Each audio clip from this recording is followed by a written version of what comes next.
Okay, welcome back to the Investigative Journal on this August 24th, 2016 day on our calendar. I'm your host, Greg Anthony. You're listening to FirstAmendmentRadio.com. You can listen to my show every evening from 6 p.m. to 7 p.m. That's on FirstAmendmentRadio.com Pacific Time. They also play the show at 11 a.m. Thanks, First Amendment.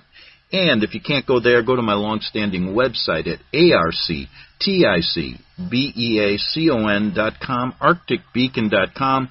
Also, check YouTube out. You know, it's amazing. I don't even do YouTube, but so many people pick up my shows, and they're all over the Internet. I just am amazed at how many people are interested in this story. And I wanted to say one thing before I bring on my special guest today, Leo Zagami from Rome. And I just wanted to say this. This YouTube thing is a phenomenon. Many people are out there making YouTubes, and the voices are so... there's so many people out there acting as journalists and being their own journalists, and that's a good thing. But the one bad thing about YouTube is I've noticed that there's a way they can limit the views. They can somehow keep people from listening to the real truth. And so you can go to some stupid story from the mainstream and get 2 million views, and then you go to the real important stuff about the Vatican-led New World Order, the Pope's connection to Luciferianism and government and how they're going to start World War III, and you get like 700 views. And I'll tell you something from my personal experience, is that I remember putting up somebody put up a YouTube, and one day I looked at it, and there were 33,000 or 34,000 views. The next day I looked at it, there were 600. Now, how did that happen? Well, anyway... You guys, you tech guys, figure that one out for me. Okay, Leo Zagami is with me today, and I brought Leo on for a really important reason. And the main reason is that we don't get the truth here in America, Leo, about what's really going on. And I find that if I have connections in Italy and certain places in India, I get more news about the truth than I do here in our own newspapers. And so... the one thing that I wanted to talk to you about, we've been talking about the coup in Turkey. We've been talking about the truth of what really is going on and how they have made Erdogan out to be the radical, when in fact it isn't him. It's Gulen, who's protected by the Clintons and our State Department here. But let's start out here. There's been these... nothing more. I've seen more stories about World War III's on the horizon. And we're looking at all the conflicts all over the world, and you're right in the middle of it there in Italy. And I thought you would have a good perspective on this.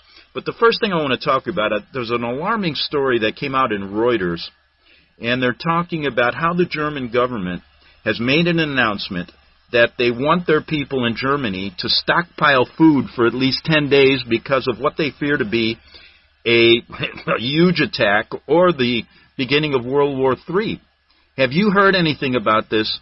And tell us the inside story, because I know you get inside information about what they're really planning to do. Go ahead, Leo. Well, this story is not only true, but it's already had some feedback from people over the last few hours on social networks that are saying that food is already becoming scarce in some supermarkets in Germany. Some of the main things, like you go searching in this case, like sugar, salt, flour, are disappearing from the shelves very fast.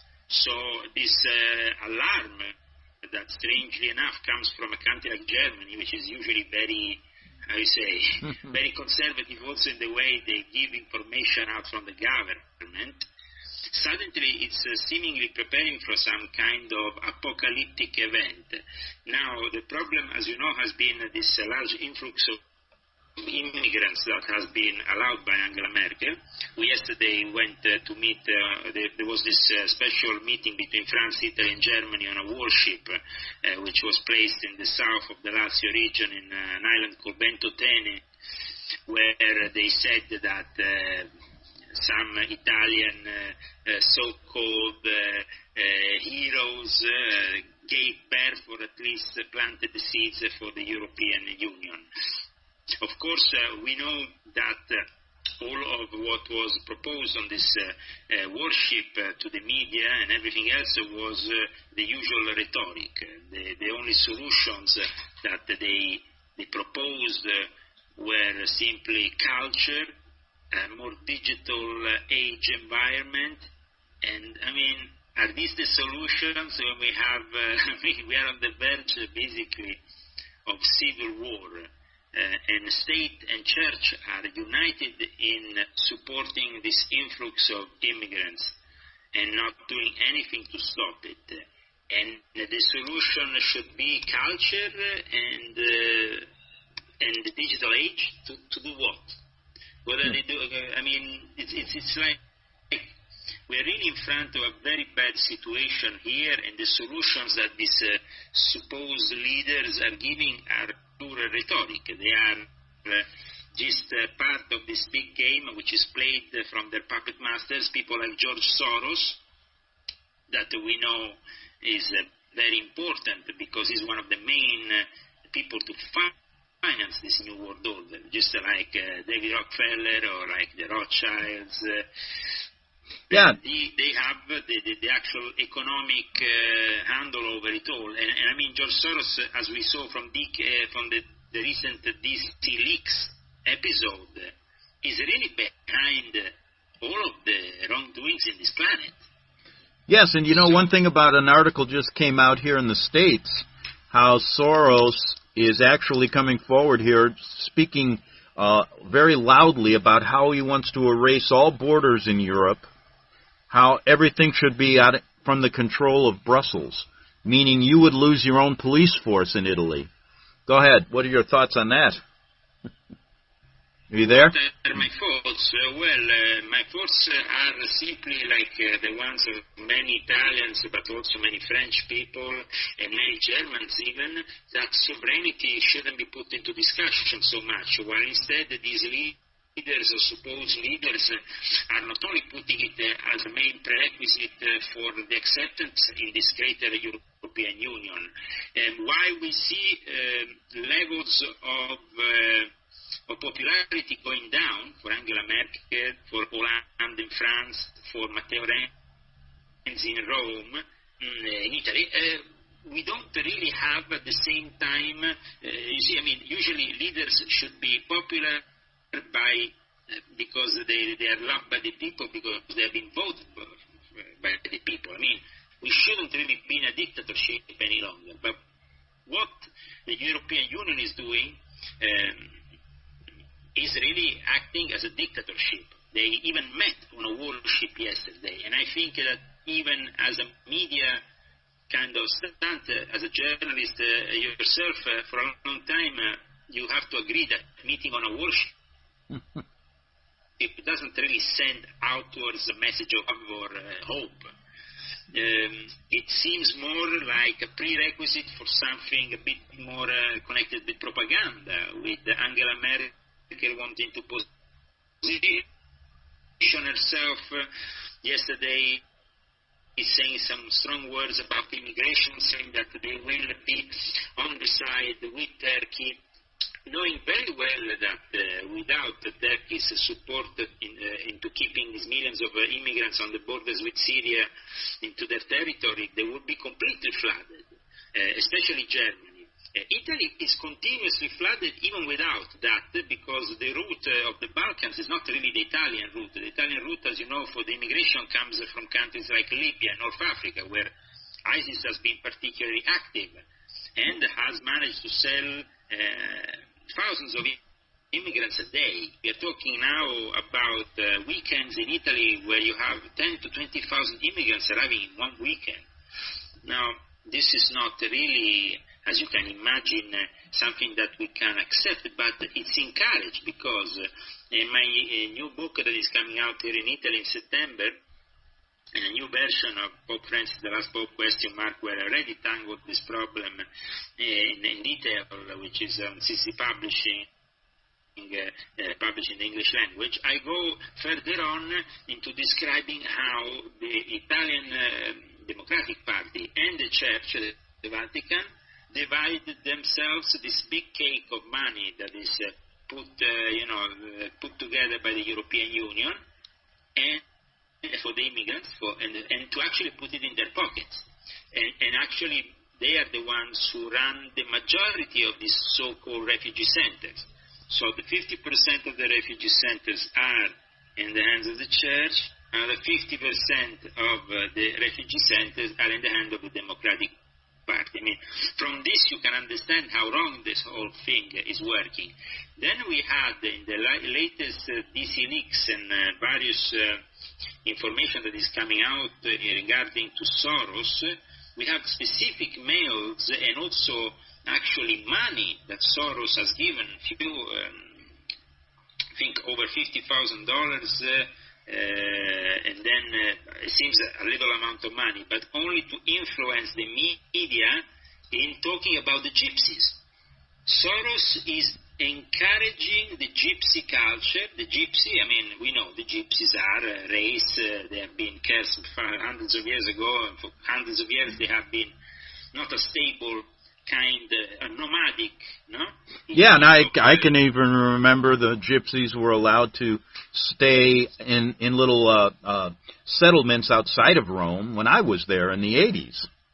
And unfortunately, they took over the show, and they basically these small enclaves become bigger enclaves of gypsies without anything saying bad about the race, because nobody wants to be racist, but they actually instigate their own kind is the principal responsible for the majority of petty crimes of breaking into houses. There was a gypsy kid this summer who even made a hip-hop track in which he laughs and says, this summer while you go on holiday, we will be stealing your houses. Now, do you think the gypsies are commingling with the refugees coming in? The head of the gypsies are complete criminals. In Rome, the main family is both in bed with the Vatican and with people like Soros. The Vatican, in fact, if you remember a year ago, there was a big scandal in Italy because the gypsies had this big funeral mafia style in Rome, with the music of the Godfather coming in front of a church, a Catholic church, in which the image of this gypsy was basically portrayed as he was all dressed in white, looking a bit like the Pope on top of a church. I mean, this huge image of this. And this whole thing, this whole connection with also, there is photos in which we find gypsy criminals that are meeting with the members of the Democratic Party in Italy. So the Democratic Party in Italy, as well as in America, is really where it's all the wrongdoing is coming from, and they are sponsored by people like George Soros. And I understand the great importance of this coming election in America, because I think that realistically we have maybe a chance, even if it's very difficult, because Donald Trump has demonstrated how the media have completely rigged this election. There has never been a situation like this I think, from ABC to NBC to every single channel is he's talking bad about Donald Trump, and they don't even talk so bad about the terrorists as much as they talk bad about Donald Trump. Like he's worse than a terrorist. Oh, and you're right. I mean, you're very right. I've never seen anything like it. And Trump this week basically has come out and said he's not a globalist. He's against globalism. And he also said that Hillary Clinton wants to be the next Angela Merkel here. And so it's very interesting how the media has basically done everything possible to give Hillary Clinton a pass on all of her criminality and come down on Trump for every little word he says. So you're right. And I know you're talking about... Go ahead. We're talking about for years about the Vatican led the New World Order, and all of this ends up in the Vatican with Pope Francis encouraging all this, as we know. So when you have basically even a priest in a church that stops people from coming to church saying that they're racist, This happened in Italy recently, and at the same time they elected Muslims to do prayers with them, and even there was a few Muslim ladies went and spit on the statue of the Holy Mary. Then the priest went to them, and then these Muslim women simply said to the priest, Pope Francis, allow us to do this. And this is the way, you let the Muslim culture take over, and unfortunately they take over, and it's an invasion, but it's also an invasion of bad manners. It's a way of not respecting each other. I think that the Western world now, it's going toward complete chaos, and for that reason, countries like Germany are preparing their population for the worst. Now, the worst, what does it mean, the worst? You were saying before about being knowledgeable about certain information before other people. It's been really quite a while since I heard in the intelligence, let's say, the intelligence community, from people in the intelligence community, that the main fear is, of course, a nuclear attack. Now, the nuclear attack that might happen in Germany, this is really why the government is encouraging to buy water for at least 5 days, to buy certain things in the specific, because that is typical demonstration that they're preparing the population for a nuclear attack. And it's very sad, but it's happening, of course. They have let all these refugees into the borders. Among these refugees, there have been these terrorists. We knew that these terrorists would be planted in these huge migration, thousands of people arriving on these routes. That would be difficult to detect them.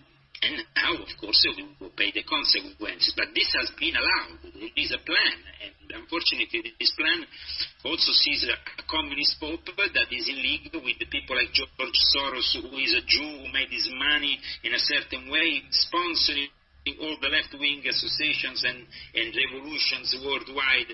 Let's say this. Obama and the Clinton administration really represent the democratic between brackets, Democratic Party, of course, part of the CIA, of the NSA, of the various intelligence agencies.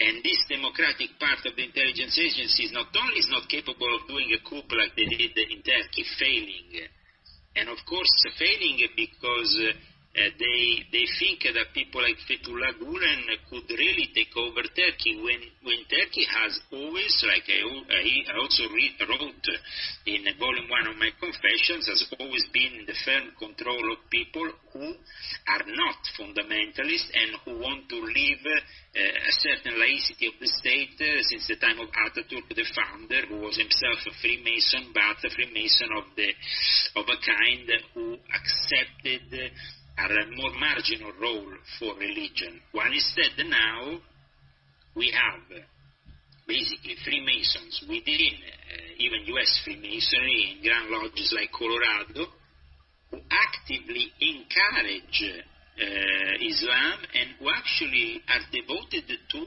certain figures in Islam who portray themselves as the Mahdi.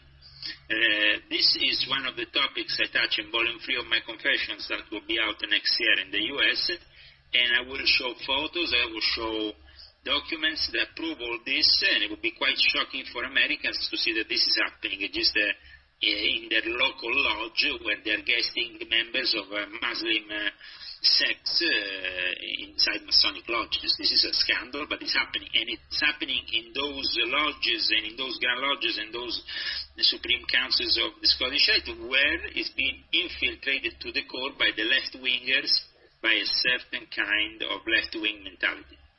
Yeah, and what's important, Leo, is for you to emphasize that the story we get in America here is that Erdogan is the radical, Gulen is the moderate, and that's why he's being protected. And Erdogan deserves to go down because basically he's turning his back on the United States. But that's completely opposite, isn't it? It's the other way around. Well, as I said, the democratic rule of Obama is twisting the truth always in favor of his own agenda. He planned with Hillary Clinton and with other people this coup in Turkey, backing Fethullah Gulen and his crazy attempt to take over the power in Turkey.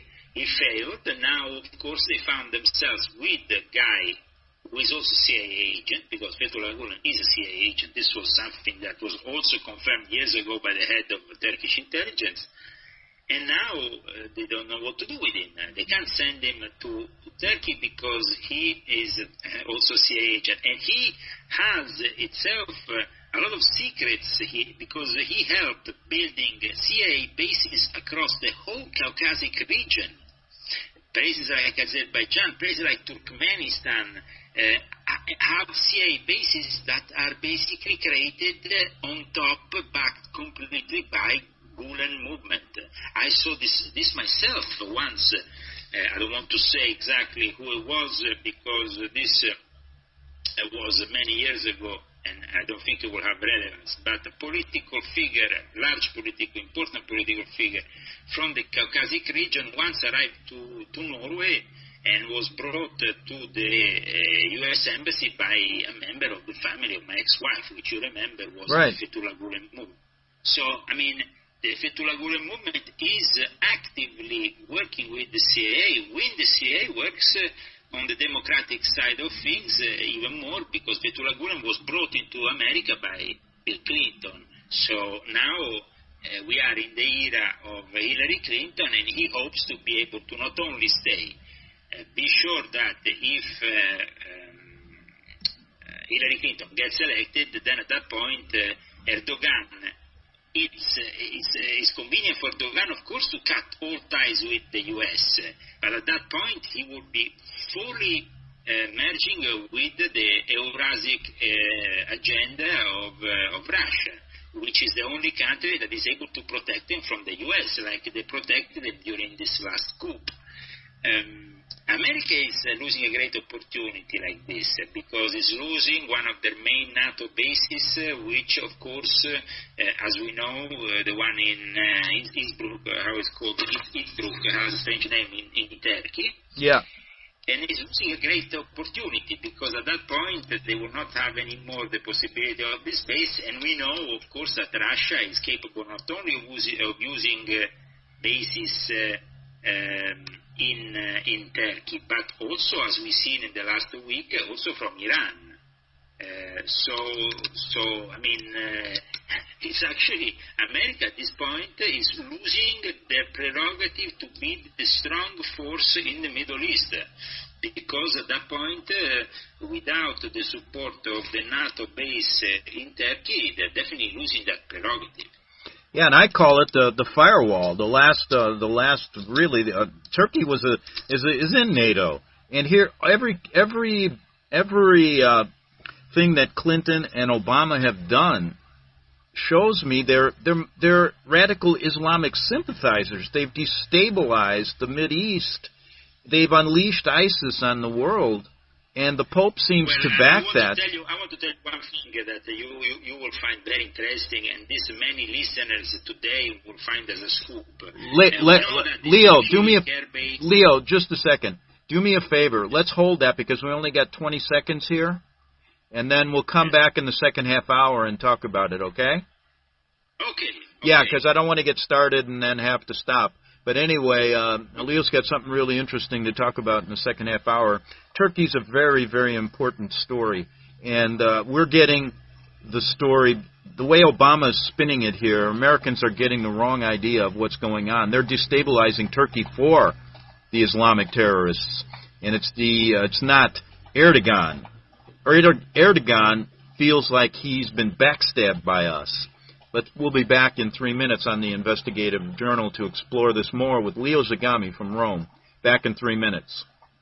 The book of Revelation says, the spirit of prophecy is the testimony of Jesus Christ. This is at the very heart of FirstAmendmentRadio.com. In that spirit, we have created the Prophecy Reality News app for all of your mobile devices, streaming First Amendment Radio 24 hours a day, 7 days a week. Available for your Apple, Android device, and smartphone, absolutely free. Get the Prophecy Reality News app installed today. so you can listen to First Amendment Radio wherever you are. The Prophecy Reality News app. Get it now.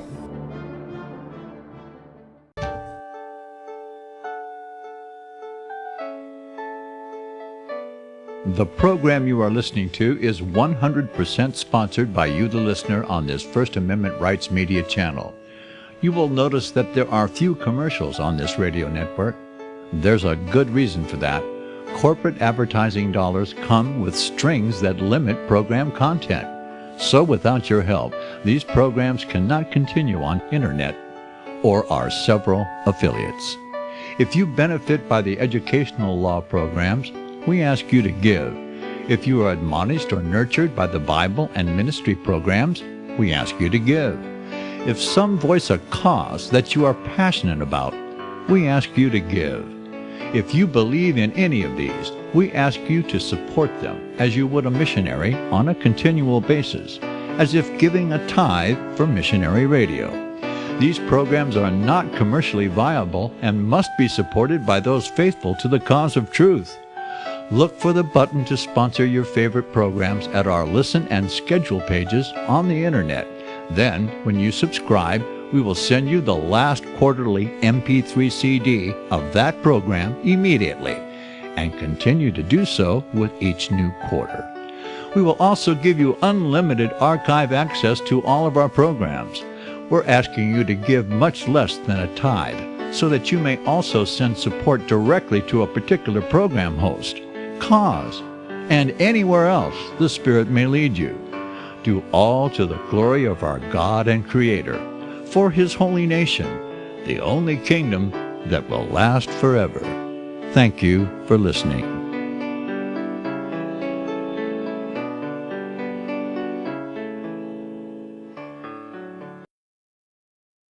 Since the beginning of time, kings have sought it, nations have fought for it.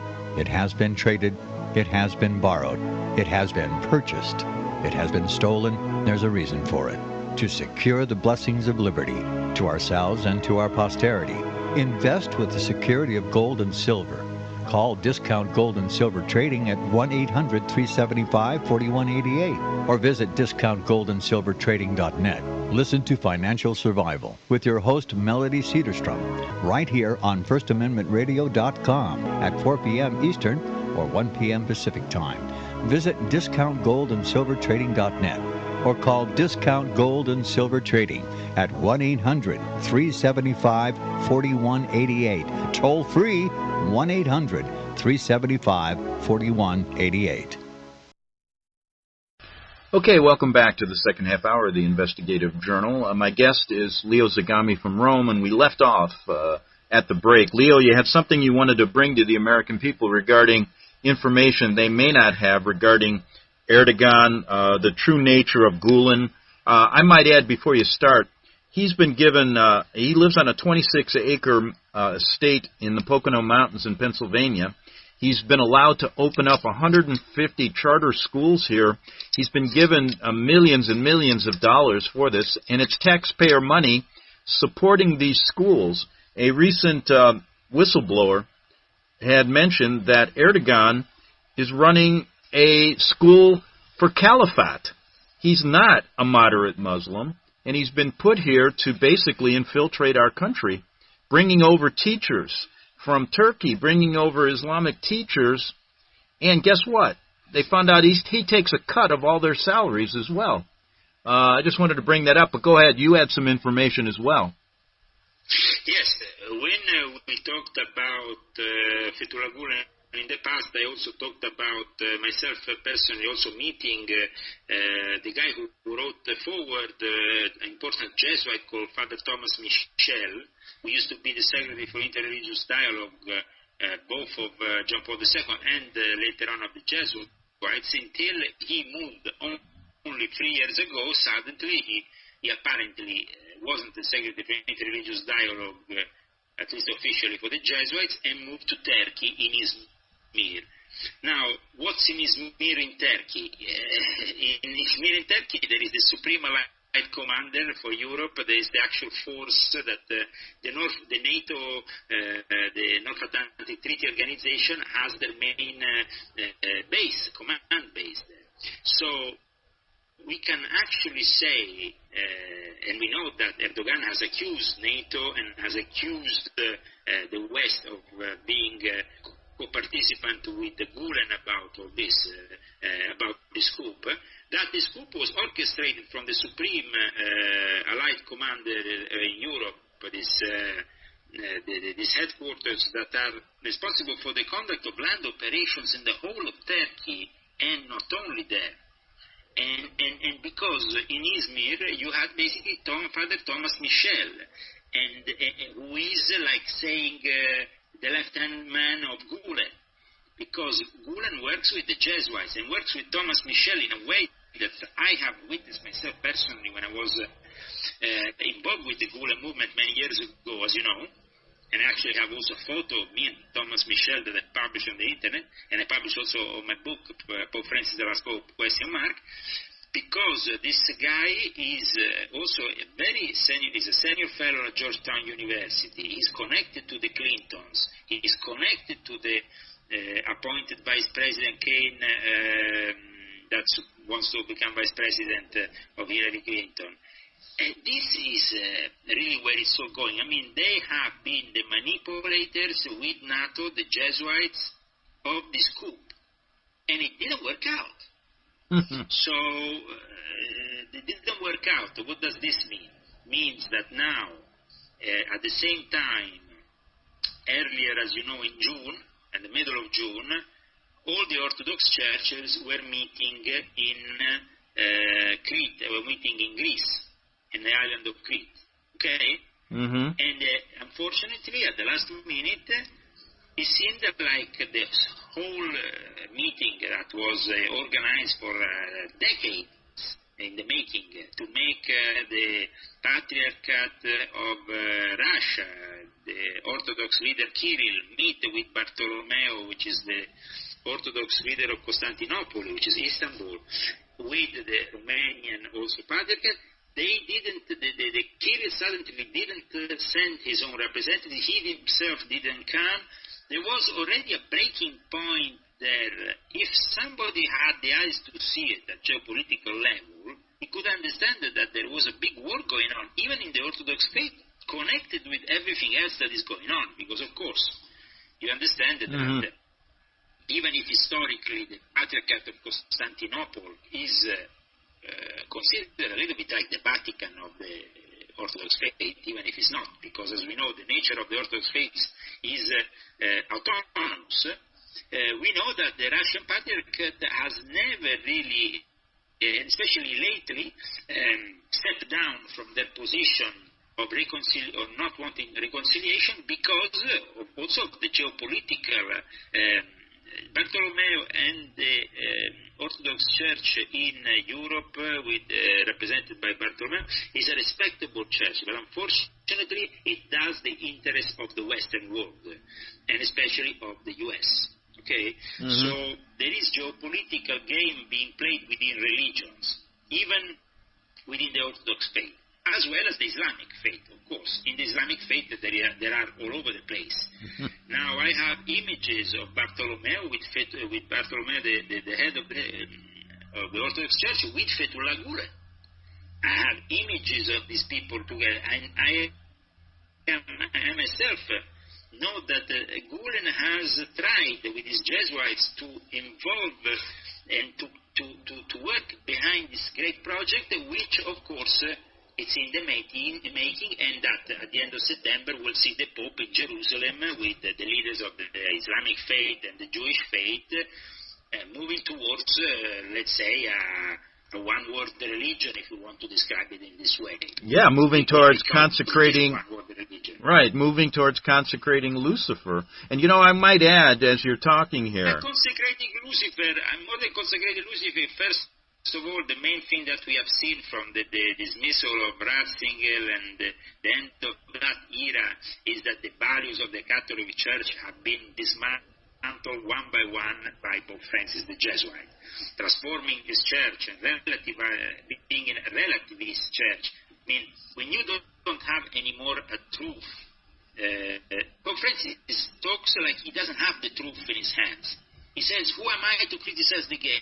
Who am I to criticize this? Who am I to criticize that? Well, maybe somebody should remind him he's the Pope.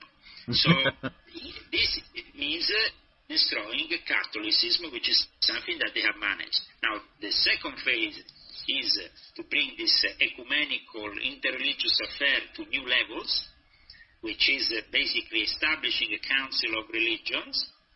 And I think that within the next 10 years, we will see the further part of this creation of the Parliament of Religions at a worldwide level, in substitution of what is now the United Nations. This is the ultimate plan for the one-world religion at the United Nations level at that point, substituting the United Nations for the United Nations of Religions, which is, of course, under Lucifer. You know, I want to point this out to our listeners that 10 years ago we were talking about this, Leo. I remember speaking to you regarding how you found out about the Gulen movement, finding out that, you know, they present themselves as moderates, but underneath they're wolves in sheep's clothing. And I remember you telling me this, and your life was affected by it. And then I remember we talking about how the Vatican was sympathetic towards the Muslim religion. And secondly, we were just beginning to show people, even before ISIS was created, how they were going to use terrorism, and it seemed like nobody believed anything, you know. Go ahead.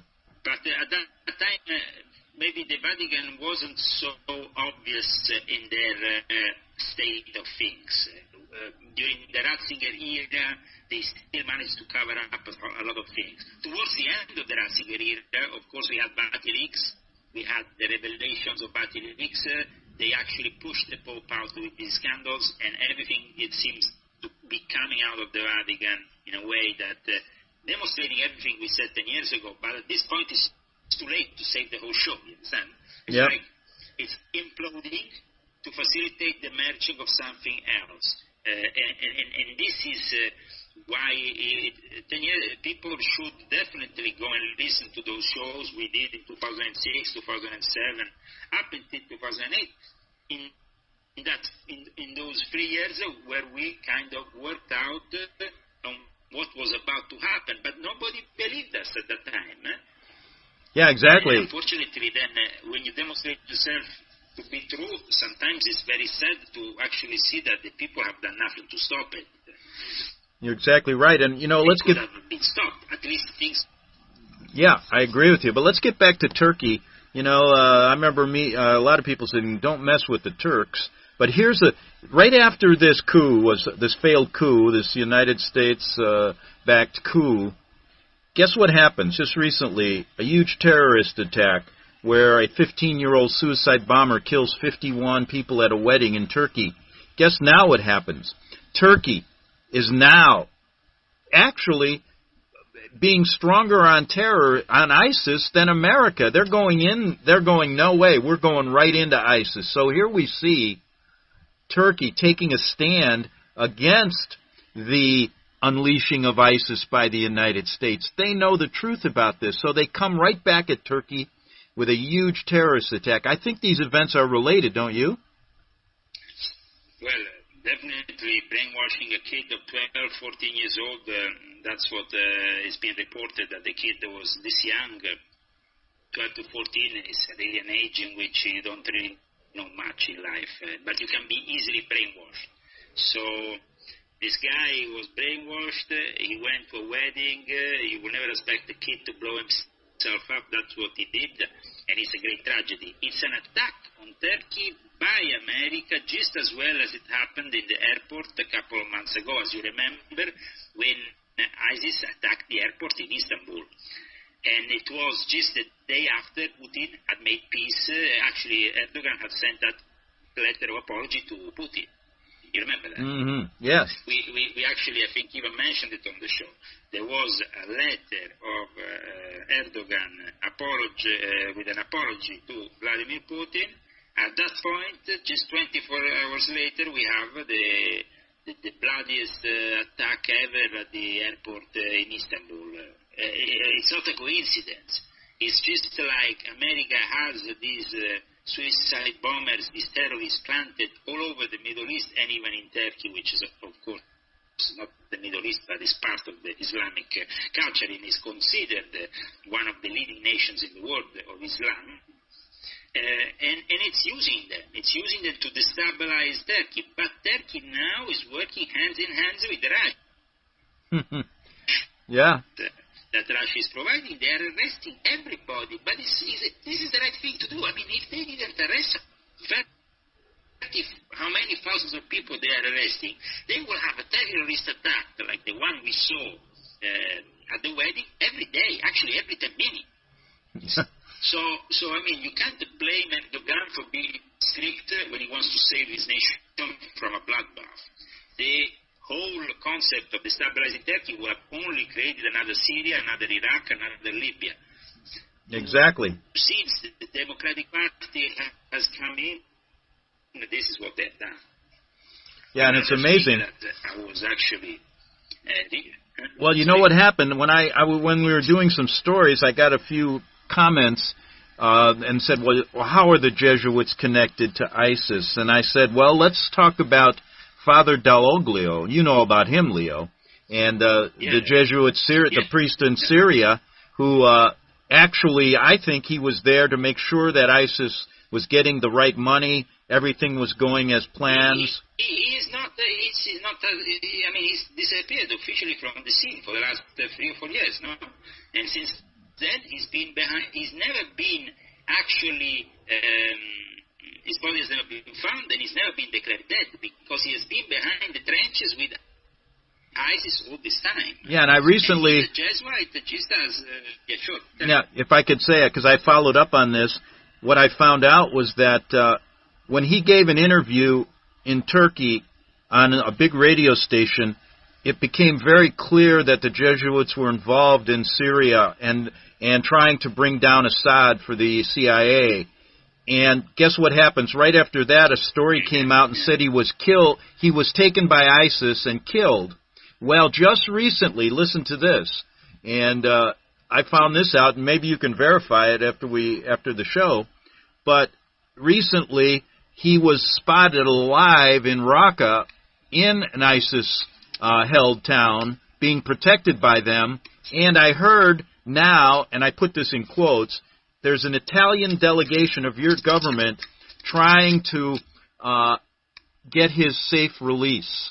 Now, this sounds to me like a bunch of BS. He's still alive. They just hid him away because he might. It just showed that the Jesuits were involved with the creation of ISIS as well. Correct? Absolutely. I've been actually writing about Padre Del Loio and the fact that he actually functions as a Jesuit trainer within the ISIS group for the last 2 or 3 years. And nobody, actually what you're telling me is for me a great relief, because it actually brings to me that evidence about what I've been saying for the last few years since his disappearance, that he was simply brought to do another job. He was never brought down. Right. The actual ISIS doesn't ever seem to have actually killed a Catholic priest. Even the other ones that they have kidnapped ended up always being alive in the end, because they usually are sold for a ransom to the Vatican. So the fact that Padre Del Loio disappears, and I said it, this guy is a trainer. He looks like a trainer. He looks like the typical guy who they're training these people, because the Jesuits train these people. They teach them methods that are military methods. We have to remember that the Jesuits are a military order, that they have teach military methods to other soldiers for the last 500 years since their foundation. They have been the secret service of the Vatican. They have been at the core of the intelligence service of the Vatican. So this is the way the Vatican avoids having a direct ISIS attack on their own soil. If they ever have an ISIS attack on their own soil, it's because they themselves want it. And Yeah. I think this will happen because at one point they want to just create this scenario of apocalyptic doom, and so, of course, they have to blow up the Vatican at one point. Yes, they do. But anyway, I wanted to get at one thing. I know you're right there in Rome, and you follow what the Pope says. How do Italians react when he says something like this? He recently comes out and says that the Bible and the Quran are the same. He also stated that Islam is not a violent religion. He also stated that Allah should be worshipped just as Jesus and God are worshipped, and Jesus and Muhammad are have the same standing. How do Italians, who really may not understand all the things that you do, Catholics, how do they react to this? Well, I tell you one Go ahead. thing, Greg. This will actually be, I think, very nice for you to know. In the last 10 years, things have really changed. I mean, when I used to do my shows, you remember, I never used to go on the Italian media. I would actually avoid Italian media for the first 2 or 3 years of my public revelations on the Internet. And the interviews that we were doing were, of course, considered complete rubbish by most Italians. But in the last few years, I've seen a lot of the material that you brought out, and I brought out in that period even, whole interviews translated in Italian, brought up by people who are starting to, I mean, when you talk now about the Jesuits in Italy, it's like, now they finally realize what we were saying 10 years ago. They actually realized it. And the interesting thing is that people like us who actually were, they are recognized. I mean, your interviews are nowadays translated in Italian, and you not even know this. Yeah, I didn't. No. But I mean, and they are having a lot of success. Sometimes I see them actually picked up by sites upon sites. Of course, then the citation, when they go from one site to another, sometimes the citation is not made, who is the author or who's not, they just translate it. But then I was just reading the other day an article from an Italian site, and I suddenly recognized, I think, an interview you made with some bishop or some ex-bishop 10 years ago. From Guatemala, maybe, yeah? Yes, right. That one is very popular at the moment in all the Italian alternative media. And this was what I said. What I'm saying now, and what this knowledge that the Jesuits are the real conductors of this New World Order was impossible to imagine 10 years ago. I mean, I was not only criticized, but I risked a lot, even with my own family, even with my father coming to me when he was still alive saying, why do you do this criticism? Because people were really fearing that certain things came out. Now they came out, well, now it's a different thing. Now everybody talks about Jesuits in the Italian media. It's like, it's out in the open. Matteo Renzi, who is now the Prime Minister, I'm bringing out this in a book that is coming out, as I said, in September in Italy, the new edition, is actually trained by a Jesuit priest. Every summer, he received Matteo Renzi when he was not yet Prime Minister, and he just became mayor of Florence. This Jesuit priest, who is the head of the community of San Michele in Sardinia, will receive him and his wife, and they will do the Loyola exercises every summer with the Jesuits. And then he became the Prime Minister. Mario Monti was a student of the Jesuits, and he became the first Prime Minister to pick up after the coup against Berlusconi. So we are talking about a real Jesuit conspiracy that is manifesting in front of the eyes of everybody, and now it's even becoming nearly mainstream. You understand? It's quite interesting because Italians are finally realizing. Italians are not very religious people, on the contrary of a lot of people out there might think, this is a Catholic country. You have lived here in Italy. Yeah. Remember in the 70s, I don't think you saw many religious young people. No. Now things have changed because at that time it was very unpopular. It was not so fashionable to be Catholic or to be involved with the church or anything, I think. This tendency has continued. But let's say that the people who go to church are the ones who instead belong to Opus Dei, who are involved with Comunione e Liberazione. Certain organizations have rebuilt, let's say, their own army of followers, of young followers. But the Vatican here in Italy has always preached a form of Christianity which doesn't really promote the study of the Bible. I live in a town now where I'm broadcasting you from here near Rome, which is a place where there used to be an important seminary. I spoke with people when the seminary was still in existence after the Second World War stopped. They told me that in this seminary they severely prohibited the study of the Bible and of the gospel to their own students that had to become priests. So the Bible, the Gospels, and Jesus Christ for the Vatican is something that is just an enemy. It's something that they gradually manifested now a church of basically of people who are only searching for a power tool. And the power tool in this case is increasingly becoming the Quran and the Islamic religion. That's why we have people like the Jesuits. A lot of them are involved with Islam. And I can tell you that Thomas Michel is himself a Muslim. He's not a Christian in his real life. In his day-to-day life, he actually, when he's in Izmir, when he's in Turkey, he goes to the mosque. He doesn't go to church. Wow. So here we're talking about the Jesuits who are basically infiltrated in society, in the Muslim society, and they are part of it, and they actually cherish it. I once heard the speech of Father Thomas Michel, a really enthusiastic speech about Rumi, about Islam, and he went on and on. I still have it somewhere written down, the speech, because he gave the speech and then he handed out the speech. He basically recited the speech so perfectly that it seemed naturally. When I heard him the first time, I thought he was actually talking. He was not reciting from a script. Wow. Because, Leo, he was, can you hold that thought, because we're all out of time. We're going to come back next week if you're going to be available, and let's pick up right there, okay? Okay, well, it's a pleasure being with your listeners, and thank you very much, and get my books if you can. They're on CCC Publishing San Francisco. Thank you very much. Okay, Leo, good night. See you again. Bye. Visit crosstheborder.org, CROSS, crosstheborder.org, to get your print, EPUB, or PDF version of the book, The Rapture Will Be Canceled. That's crosstheborder.org. I know you all want answers, and believe me, so do I, and I'll do my best to get them.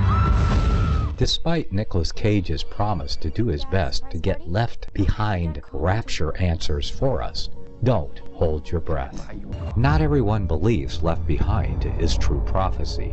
Some may even regard as conspiratorial the mainstream re-release of the Left Behind movie, with actor Nicolas Cage portraying the main character, as an attempt to further reinforce in the minds of all this perception of false prophecy, in order to condition the masses for the play about to begin. If you want true Bible prophecy answers, get the book, The Rapture Will Be Canceled.